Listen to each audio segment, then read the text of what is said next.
Welcome to the FNO InsurTech Podcast, a place where movers and shakers from all points within the insurance ecosystem gather and discuss all things InsurTech. Here are your hosts, Lee Boyd and Rob Beller. Hey, podcast world. Welcome to a pretty exciting edition of FNO InsurTech. I'm here with Lee Boyd once again, the two of us. Yep. I'm Rob Beller, and we are your hosts today to talk about something really cool. I'll just say that kind of startups are, but it's not the kind of startup that we usually talk about, right? No, it's something different. Yeah. We're talking about startups. We're talking about haircuts. Yeah. And I don't know. Lee and I have a bad. theory. Lee and I have a theory about haircuts. You know, when you get a haircut or you change your hairstyle and you think, oh gosh, everybody notices, or this one hair over here, Yeah. I don't know what to do with it. And my theory is the only person that notices that, in generally speaking, not always, but generally, is you. That is correct. Nobody is. Do you believe that? Nobody cares enough to really look at you. They're really looking at themselves in the reflection of your glasses, making sure their hair looks okay. People in general think about themselves first and then the other second. But that's not even a thought. Like that is a true thing. Same thing for conversation, but most definitely for a haircut. Nobody cares. We've all had various education things throughout our life. I'm an old guy, so I've had a lot through many decades. And one of the lessons that I remember the most was I took a sales seminar from Sandler Sales Training Institute, whatever. Sounds exciting. They're still around. And they do training for salespeople. And I took a course, and one of the big things that they taught me was something that many of you have heard about, and that's with them. What's in it for me? That when you're sitting and you're talking to somebody, you're talking blah, blah, blah, blah, blah. And they're the person you're selling to is thinking to themselves, what's in it for me? What a lesson. And that, I believe, and I'm not saying this in a cavalier way, is one of the most important lessons I've learned, not just in business, but in life. People think about what's in it for them. They right? think about And so that boils down to your hair too, right? It does. It does. People think everybody's looking at my hair, but guess what? Nobody's looking at your hair. Well, all I know is I was a little critical earlier, but I think it's actually looking pretty good today. No, you're looking good. I wish we published the video so everybody could see how handsome Lee Boyd is. I got my collared shirt on, my rowback shirt on. I wear it every Tuesday pretty much. Yeah. Why? That's Rowback Day? Well, it just falls in the order of what's next in line, and so I get. I see. Anyway, I see. So you own 7 shirts, is what you're trying to say. Give or take. Okay. All right. Okay. Well, that's good. So your drawers aren't overflowing. Well, unfortunately, they are. I just wear the same thing over and over. But hey, yeah. Before we get to our guest today, we've got to talk about something that we're doing coming up in May. Right. We are going on a trip. We are going on a journey to the northern lands, to the Low Country, I believe. Right? I don't know. I have to Google that. I think that's what the area is called. We're going to Amsterdam. Yeah. Why? We're going to go to ITC Europe. It's coming up the second to last week in May, and we cannot wait to take the podcast over there. We're let's see, it's the 21st and 22nd May 2025 over in Amsterdam, ITC Europe. We're going to take the podcast. Yep. We're going to interview people. We're going to talk about what's going on in the world of InsurTech and not just in America. And we're excited to see many friends and listeners and future guests all over there. But we can't wait. We can't wait to be a part of that. Yeah. Very excited about that. Invited by the ITC people in Europe. Yeah. and we so appreciate that and enjoy the way that we've been able to join together and support each other. And we'll be there. We're be excited. There. And anybody it's who's tulip listening, season. It's tulip season. And anyone who's listening, we would welcome you and we would invite you as well. We'll put a little promo code in the notes of the episode that if you want to join and use the promo code, you can get a discount. But for all of our friends here in the States, or even the ones over in the other part of the world, we would love for you to come. We would love to see you, to share a cup of coffee, and maybe have a quick little interview to see why you're there. It's going to be a great time. Look forward to it. Yeah. So now about today. Oh, yeah. Today is a big day. I said we're talking about startups. Yeah. And today we have a remarkable kind of insurtech startup that is not typical to our list of startups that we've had on the podcast previously. You know why it's fate that we interviewed her today? Why is that? Because it's the 8th birthday. It's the birthday of the company. Of Rise Professionals. Yes. We have with us today Amy Cooper, the visionary, I don't have a better word than that, founder, CEO of Rise Professionals. Rise Professionals is a trade organization for young insurance professionals. Mm-hmm. She really saw a need in our space about 8 years ago, and she has surrounded herself with some amazing people to build this professional organization to bring young professionals up into the world of insurance and to make them be big stars. And we're going to talk, right? We're going to get to talk about all the things that she's done, what she does today, her events, her mentor programs, all of it. You're going to be blown away by how profound this organization is, how well built out it is. Over 7,000 members today. And growing. You need to listen to this. And if you're in an insurtech with employees and you're serving the industry and you have young entering employees or people on their way up, I think it's a fabulous opportunity to be a part of this organization. So please listen to us with amazement. Listen to this with amazement as we did when we interviewed Amy. And why don't we do that? Let's do it, man. Let's jump in. Without further ado, here is Amy Cooper, visionary, founder, CEO of Rise Professionals. Hey, everybody. We're here with our special guests, and I mean that when we say it, because, the longer it takes somebody to get on our podcast, the more special they are. And there's no one to blame for that than Lee. I will take the blame. Good, because it certainly wasn't my fault. Of course not. We are pleased to have with us today Amy Cooper, who is here on her birthday of sorts. Right, Amy? A birthday. Rise's birthday. Rise's birthday. We're here with Amy Cooper, founder and CEO of Rise. And Rise is a professional organization that we're going to talk all about today. Tell us what Rise stands for. Stands for Rising Insurance Star Executives. Talk about the next generation of leaders coming into the insurance industry. Oh, great. That's very cool.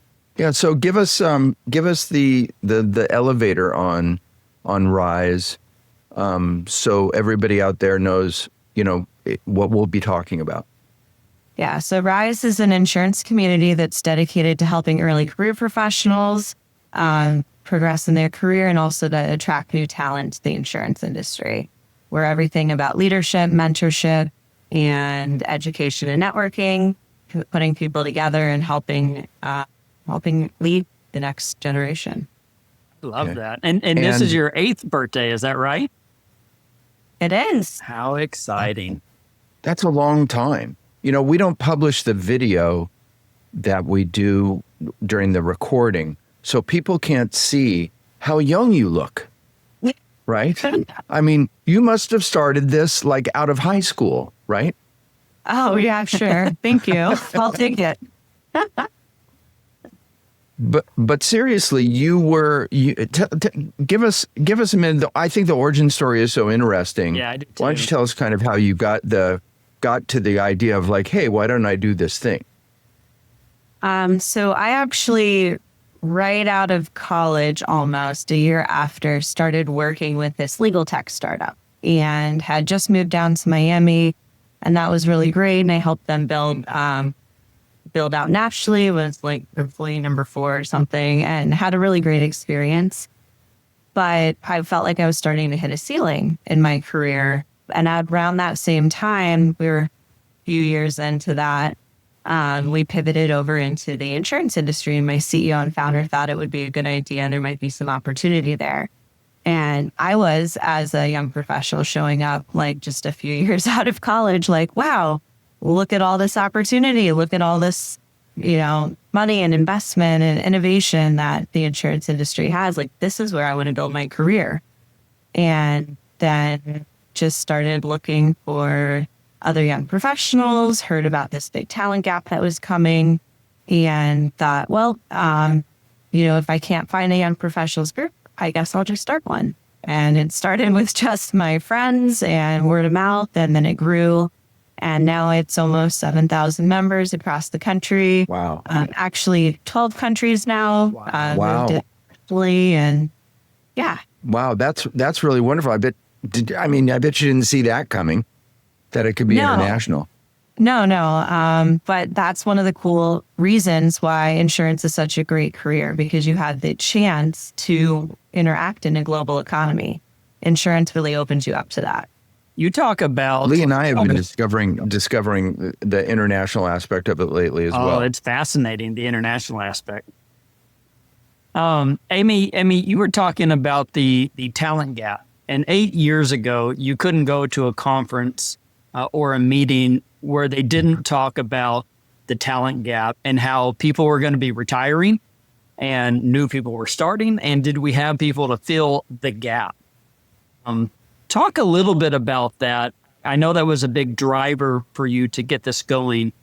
Talk a little bit about that and some of the things you're doing to help fill that gap. So I do think that is one of the main reasons that RISE exists, is that we are looking to try to help fill the gap. A lot of it is making sure that there's a knowledge transfer strategy for the industry. So we talk about that retirement coming of baby boomer, this whole big wave that was going to come of retirements. And I think that some things in the world might have put that off a little bit, but we're still seeing it come in waves. And RISE helps create some of that knowledge transfer strategy. So we're working with executives and companies to mentor the next generation and pass some of that knowledge down. So that's definitely one way we're addressing it. But then it's also about attracting new talent. And a long time ago, the industry was great at trainee programs. And we were really great at having these, college students come in and go through an apprenticeship program. And we had gotten away from that. So one of the things we like to talk about and promote and even help companies start if they need help is a trainee program. So let's bring those back. You're starting to see them come back. And if there is not enough people who have the knowledge, then we're going to have to build our own, train our own. So talk to us a little bit about that, about the students. I mean, how do we get out in front of the students, in front of the people in college, let them know that insurance is a thing, and then direct them? What are you doing to help that? I think when I was a student, I think back to that, I don't really remember considering insurance as a career. No. And I was really great at math, and I thought I was going to be an engineering major, and then it was just because I was good at math and I didn't know what else I could do. And it's like, what are you going to do? Teach math? If someone would have told me that there is a path in actuarial, I probably would have pursued it. So a lot of it now is just about getting the image out there and changing the image of insurance. It's not old, pocket protectors and things like that, like the image that you originally thought. RISE is trying to change that.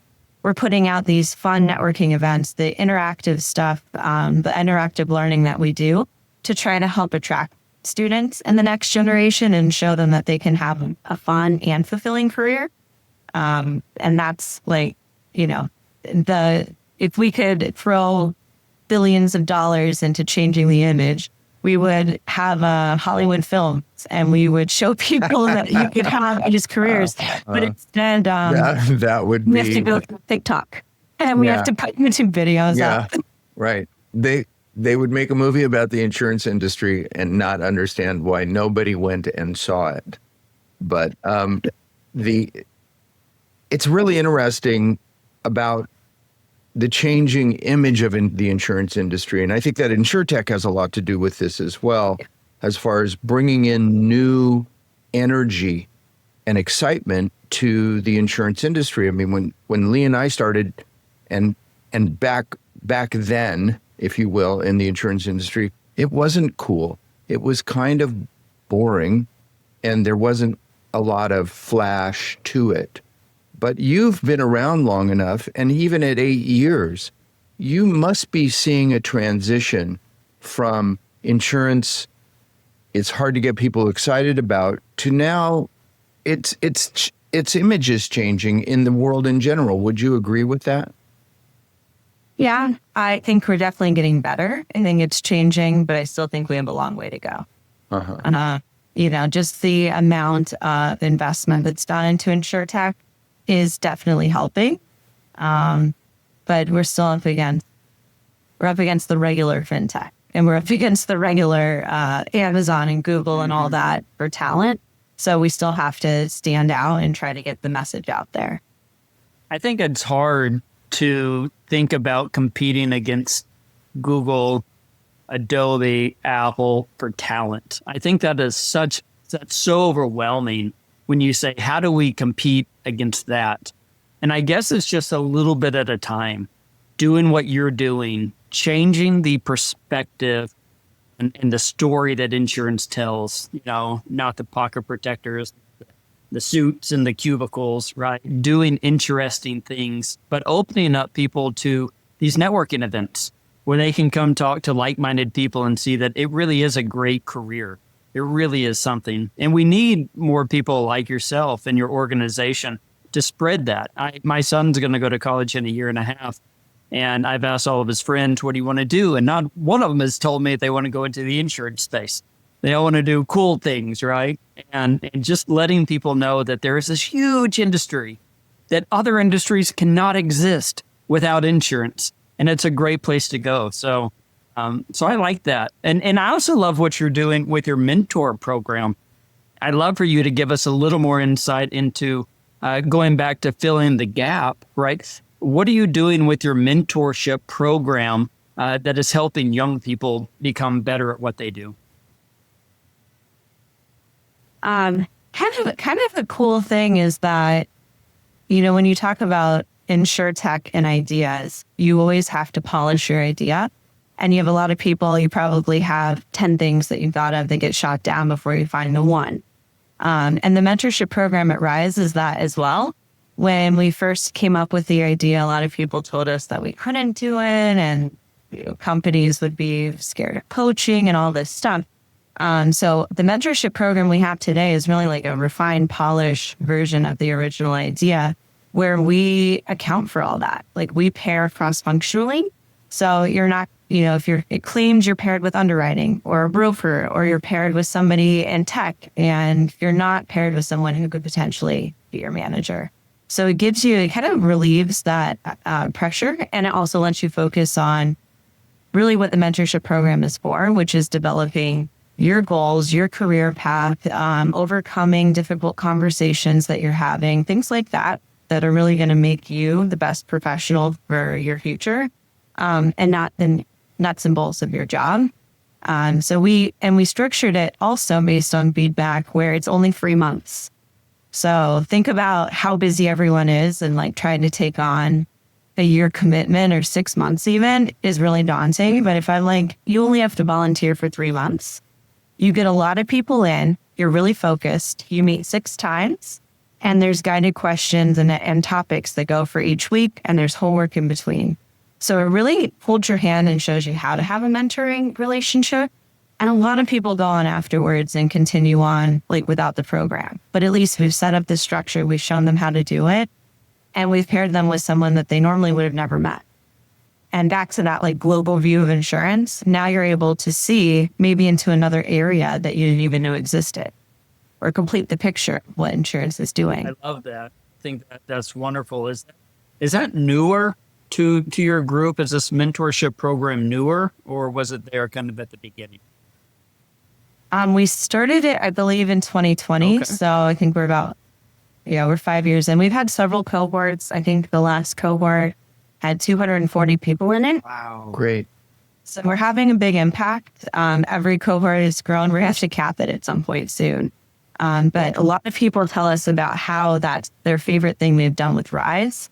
And I've had so many people have these amazing stories of how their mentor coached them through something, and then they got the promotion that they wanted at their company, or they were able to move through some difficult situation and they would have never been able to do it without their mentor. So we have just amazing stories that come out of that. And even the mentors are always like, I learn more from my mentee. Oh, yeah. And I do.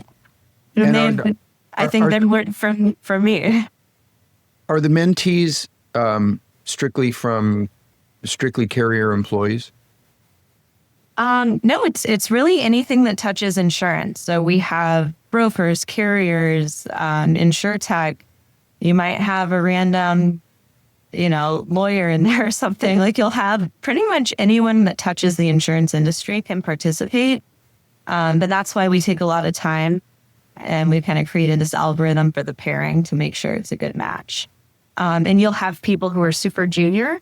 We have students that are in the program all the way up to very senior C-suite execs that volunteer with us. So we take that seniority into account, a lot of different factors. That is wonderful. How do you go about promoting, growing? I mean, when you came up with the idea, there was you, right? There was one person in Rise originally. Yeah. And now how do you do that? How do you get from beside a lot of long days and long nights and weekends? How did you do that? A lot of it was word of mouth.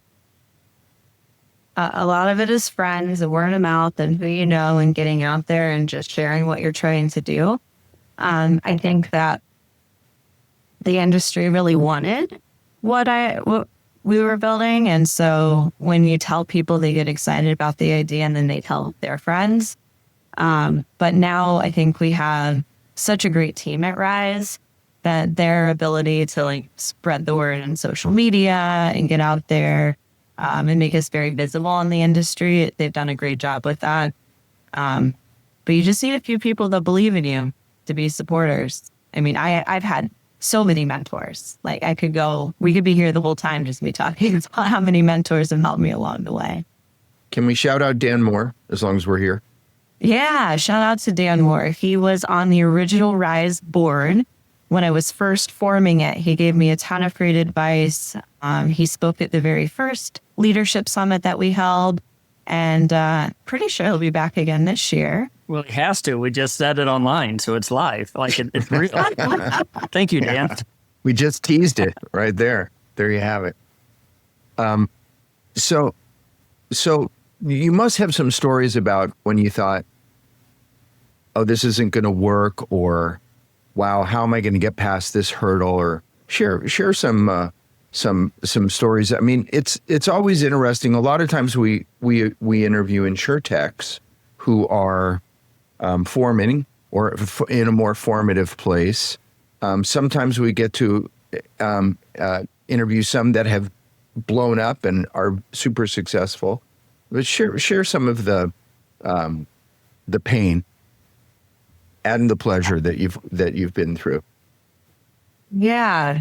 No one's really asked me about that in a long time, so I got to think about it. But we're here to keep you honest. Yeah, there's definitely a few moments where I didn't think Rise was going to make it. Yeah. Had personal setbacks, and we talk about the Rise team now, but for a long time it was just me. And then, I brought on a partner, Katerina, and then eventually got our first employee, but it took a long time to get to that point. I had my dad pass away.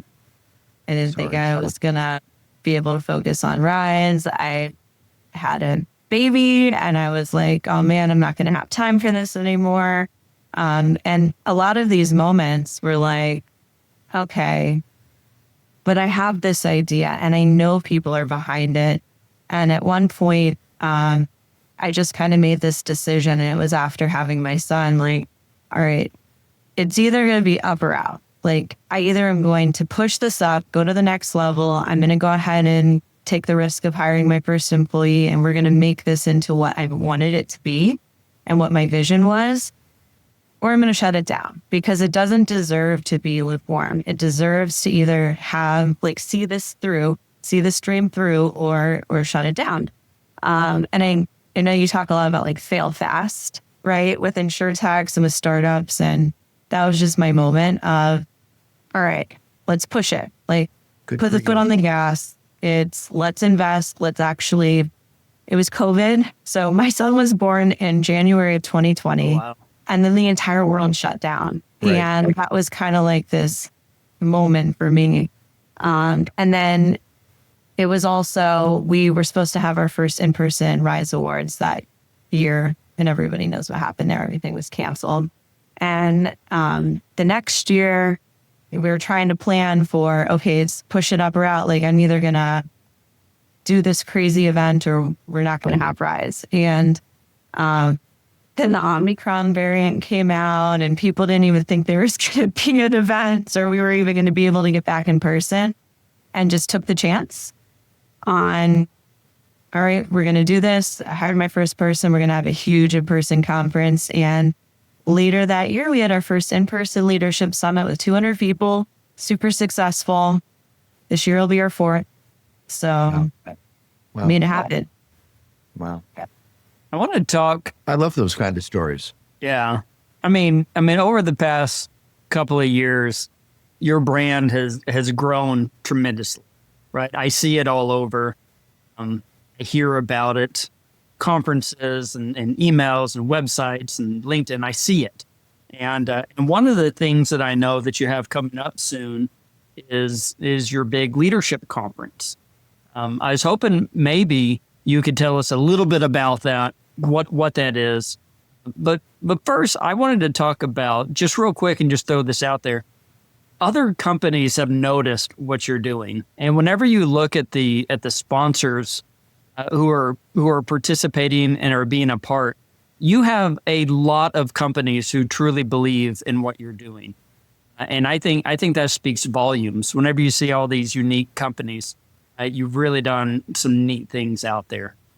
But with that being said, I want to see if you could give us a little insight into the Leadership Summit and Awards Gala, and in what that is and what we can expect.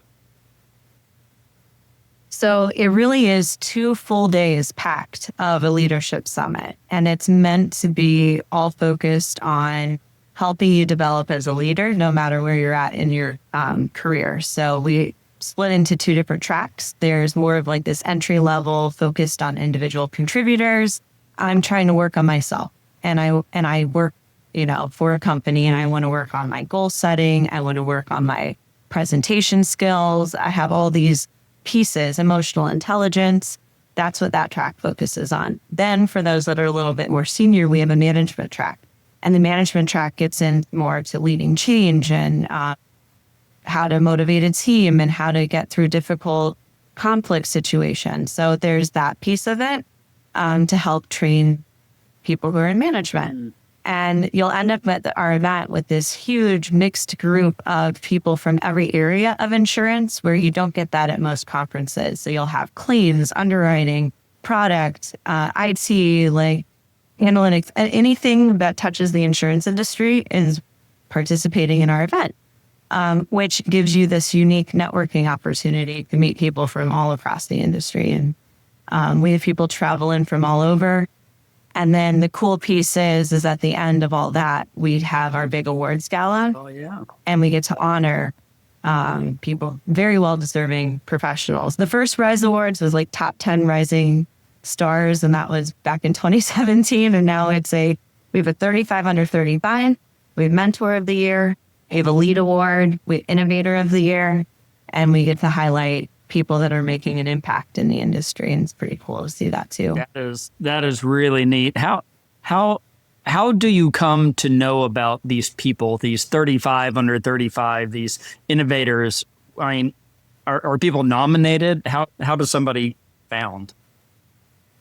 It is open nominations. We always open them in January. And honestly, we get overwhelmed with the amount of nominations. Sure. And so there is a whole scoring process, and our advisory board does the voting. Oh, okay. And the scoring on all events. So it's very much a merit-based award. We get people come to us and be like, why wasn't my person selected? Well, it is very competitive. So Sure. I have no say in it. It's really just all the voting and the scoring process. And what's cool is every time the winners come out and I get the list of winners, I'll be like, wow, this is pretty amazing. Like, look how diverse this group of really impressive young people are. And it's great to meet them in person too when they come to the Leadership Summit. Mm-hmm. Mm-hmm. I also, well, where is it? Yeah, give us the details about it.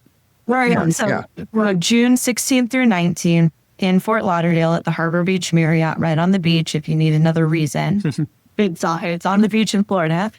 And we have the welcome reception the first night, and then 2 full days of that. And then we also do social activities. We do a speed mentoring event, which is like speed dating, but with mentors instead.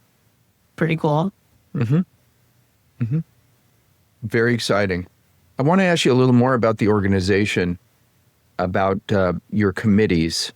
You mentioned that there's 4 committees, including, and it's topical, so I'll bring it up, including a DEI committee, which personally I think is fabulous and very important. Can you explain what the committees are and what their specific purpose is?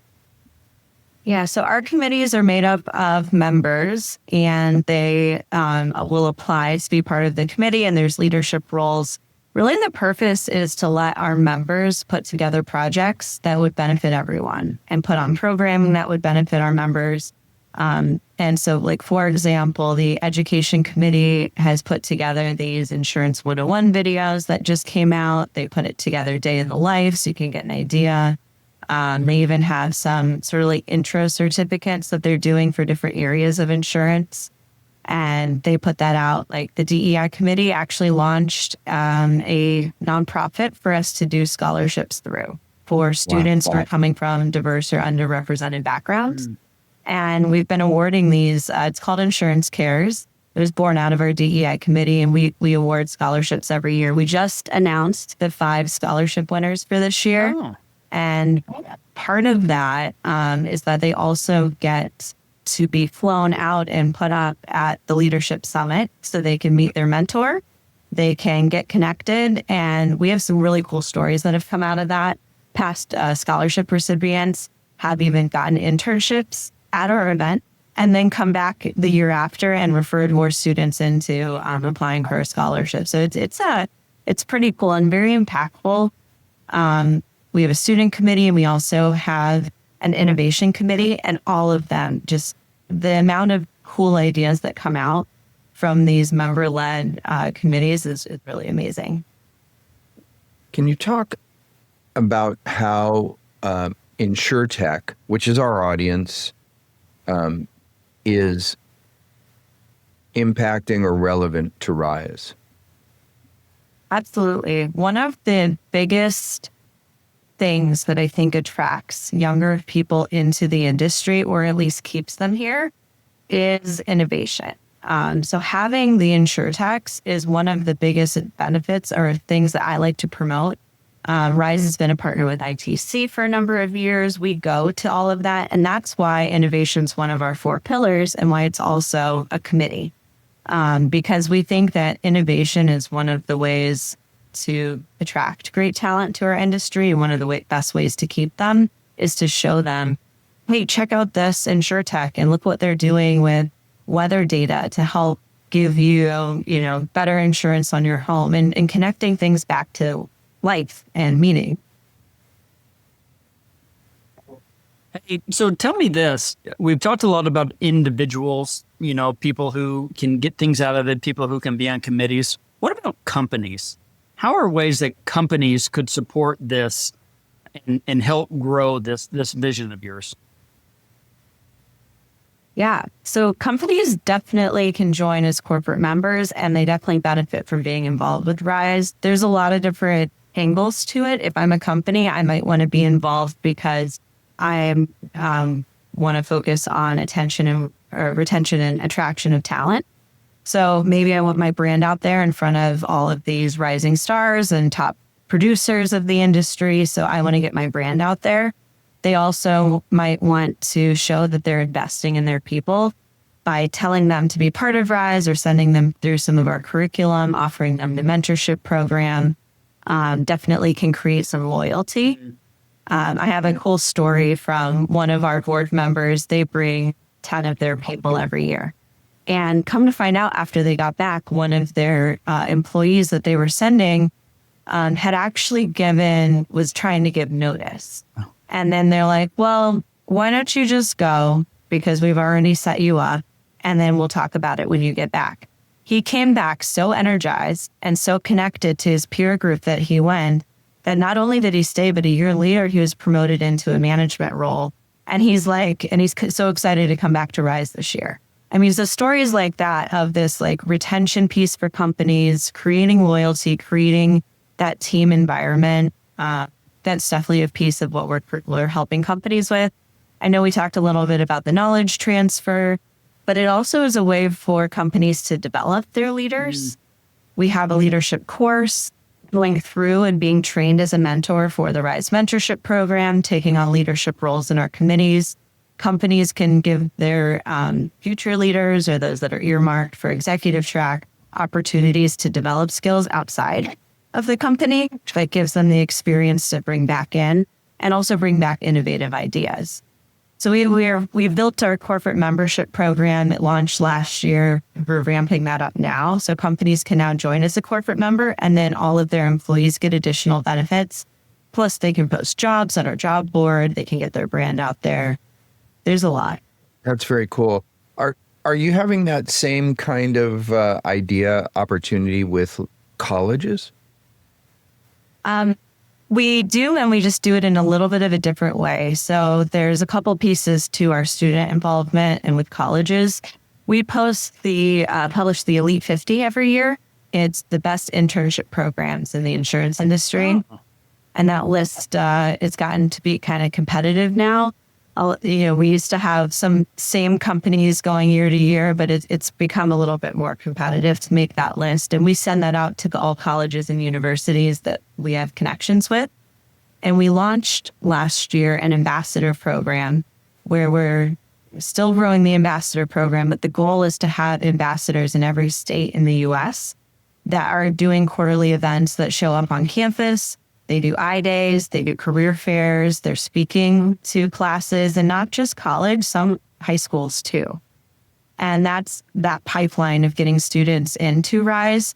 Even if students are in school for risk management, then they graduate, and then we're what's next. So we are the next step for them to get an internship, get a job, get connected, network, grow their skills. And the ambassador program is playing a really big role in that. So when you sit around with your son, who's now like 5, right? Yeah. I mean, big boy. And you think about, well, gosh, look what we've done in 8 years. I wonder where we'll be in 18 years. What do you think about? What do you see when you look out in the future and to do with Rise? Well, I definitely see us having a bigger global presence. I think we've had demand in UK and Australia and other countries for us to bring our leadership summit there. So I could see that as being some next steps for us. But I also see us getting deeper into the educational piece that we're offering. We've been building out more and more courses that we're offering to our members. So I think the future of Rise is that we're going to have this household name that everybody knows where, if you're starting your career, you need to be part of Rise. Mm-hmm. If you're, somebody just suggested the other day, Tony said, when somebody gets a new job and they're starting, it should just be like part of the welcome package. Like, sign up for Rise, you're going to need it. Like, here's all these resources. And that we're this aggregator for the industry. So not only are we helping, but we're also directing professionals to other groups. Like, oh, you're interested in SIU, go join IASU. You're interested in tech, there's InsurTech Insights, there's ITC, there's, whichever groups that fit the additional areas of insurance that people are interested in or want to work in. We kind of see ourselves funneling people to those other groups. And we even offer now scholarships for young professionals to attend conferences that their companies would definitely never send them to. It's on the budget, right, for young professionals to go, but they're getting those opportunities through us. So I see us as this hub for the industry, almost like we are the base of the tree. So they're coming out of college and they start with Rise, and then they're branching out into industry to all these different groups. I've two last things. One is random. How do you match up mentors with mentees? Do you put them all in a hat and just pull them out? Oh, no. It is very well thought out. So part of it is the age, or is the amount of years of experience. So we want there not to be too big of a gap. So like a student's not going to be with a CEO, right? So you want to kind of match the right gap of experience. Like I said, we do cross-functional, so we try to make sure they're in a different area. We take into account requests. So sometimes people request a female mentor, mentee, things like that. We also take into account what they're looking to get out of the program, and we give them a lot of options that they check off. So when I say we have like this algorithm we've created, it kind of filters through all these different pieces that we're asking them on the application. And people have to commit to they have to actually sign a commitment. They have to actually do the training. We lose a lot of people there. So once they finally get through, they go through this filtering process. Yeah. Yeah, but I mean, what a wonderful thing to get matched up. I'm assuming they're outside of their organization that they're in, and to have the opportunity to be exposed to that knowledge is terrific. It's rare.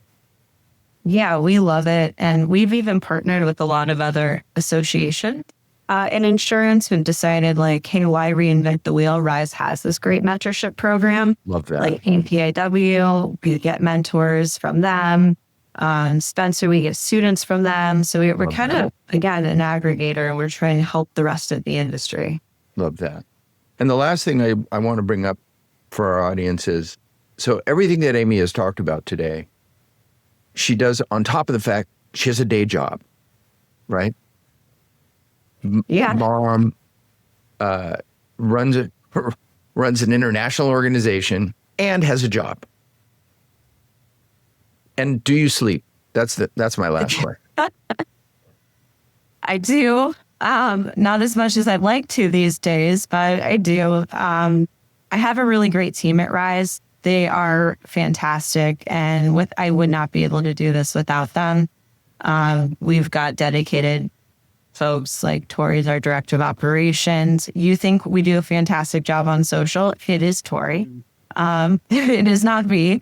Desiree is managing our programs, our corporate partnerships. There's a lot in place with our team, which is how this is even possible. I think I had mentioned to you maybe offline or this morning, it's so much bigger than me now. Like, I'd love for Rise not to need me. The committees are running on their own. Everything is just very much now member-led and through our Rise team. And I think that because we're doing something that the industry wants and needs, people are getting behind our cause. And more than anything now, it's almost like this movement that's taken off. And it's its own thing now. Cool. Well, congratulations. Thank you. Congratulations. And it's amazing. And there's as longtime industry members, we say thank you. I mean, this is not something that is ordinary at all. And I think it's extraordinary and an extraordinary story. And thanks for taking the time to be with us. Yeah, thank you so much for having me. I really appreciate it. And I look forward to seeing you all down in June at the Leadership Summit. Great seeing you, Thank Amy. you. See you then.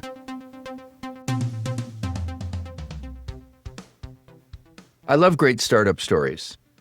Yeah, I do too. That was absolutely one of them. I mean, when somebody has a vision that is not even tapped anywhere, and not only comes up with the idea, but then acts on it and implements it. It's just, I love those stories. And stays motivated through COVID, through a death, through a birth, continued to stay motivated and to see this thing to where it is today. And like I said on the podcast, it is becoming a household name. I am seeing Rise professionals everywhere now, where a few years ago, it kind of, I kind of learned about it. I see it all over the place now. So it's, good things take time. And you asked the question, where do you see it in 18 years? Could you imagine how the world is going to explode for this company, this organization? It's going to explode as more and more people, get involved. There's a lot of uncertainty in the world today, but I think both you and I can agree that the one thing we're certain of is that insurance is enduring. Yes. And necessary. And so for an organization to come along and say, we're going to treat this as important and professionally is just, sky's the limit. Yeah. And as you and I have learned from our travels here recently, it's a big play. Insurance is big. It's across borders. It's all over the world. It's in every country. It's in every country. Period. And every country is working with other country. countries. It's a fascinating world, vertical, and industry. So I'm excited to see where Rise Professionals goes. And I can't wait to have Amy back on in the future to tell us about the new exciting I was things. thinking when she was saying that she's, that they're trying to hit 600 attendees. We'll see a day when it'll be thousands. Yeah. We'll see that day. And we'll laugh with her about how excited she was to get to 600. So we wish her the best and thank you, Amy, for being with us. And thank you all for listening. And thank you, Aldrin. Nice to have you with us today, Aldrin, our producer, long-time producer. And until next time. Goodbye, everybody.